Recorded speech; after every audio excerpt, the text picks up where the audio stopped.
A thought about aliens and UFOs. For a country like the United States to be open about aircrafts in its airspace that the military can do nothing about it is a big deal. Such approach means, if not a hoax, that either one or the statement is true. 1. These aircrafts are indeed human-made but not by the USA, which is the least probable situation. A country like the USA, which is heavily dependent on its military and war image, can't possibly make a statement that aircrafts, which could be made by a foreign nation, are violating its airspace and they can only stand and watch. 2. The aircrafts are man-made and are products of the USA. This EMO is the most probable scenario. The USA have made a new class of tech, probably acquired after or during WW2. The USA doesn't want the tech normalized or for other nations to run their own programs. So they kind of made this situation where the tech exists but isn't human-made.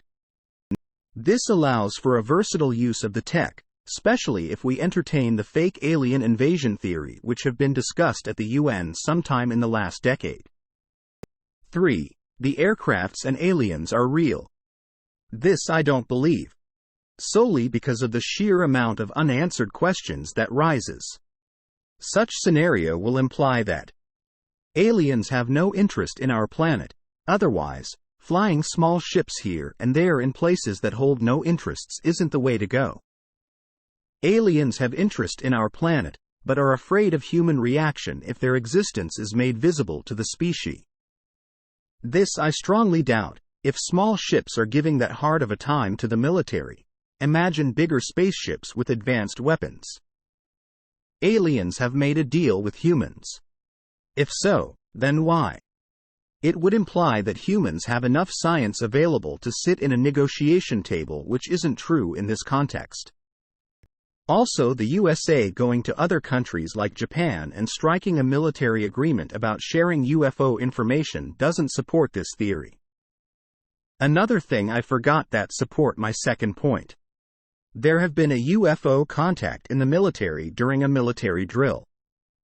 It was on a Joe Rogan podcast. It was with a woman, that's all I remember. Anyhow, during the drill, the aircraft appeared, toyed with the military fighter jets. Then at the end, it went straight to the planned endpoint for the drill.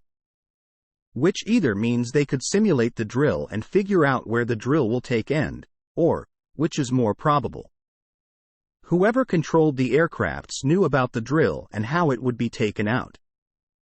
Post from user sad consideration 603 at Reddit. Comments. Your premises ignore that the UAPs demonstrate performance that we can't duplicate. As a species, the US did not make a drone that can hover for hours, dive under the ocean, then fly at hypersonic speeds in the atmosphere, then go into space.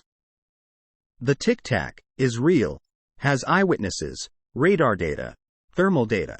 A whole battlegroup was monitoring it. And has been publicly released and admitted to by the Pentagon, NY Times, congressional hearings. It moves through the atmosphere with zero thermal emissions and no aerodynamic control surfaces. At speeds that make the Darkstar plane from Topgun Maverick look slow, all without making a sonic boom. That means its propulsion comes from a source that requires our understanding of physics to change. If it's a hoax, to what end? To get the DoD to receive more funding? Because if that's the case, they're getting an IG audit for the trouble, because the bulk of Grush's testimony is that the Pentagon is basically laundering money. This hoax also requires the cooperation of civilian pilots, the military, the media, and thousands of witnesses going back before WW2. And frankly, hoax or not, either way the result needs to be the same: full disclosure by the Pentagon where the trillions of dollars have gone. Because they either have alien craft, or have spent tons of money trying to lie to the American public about alien craft. Comment from user 464 Tusker at Reddit.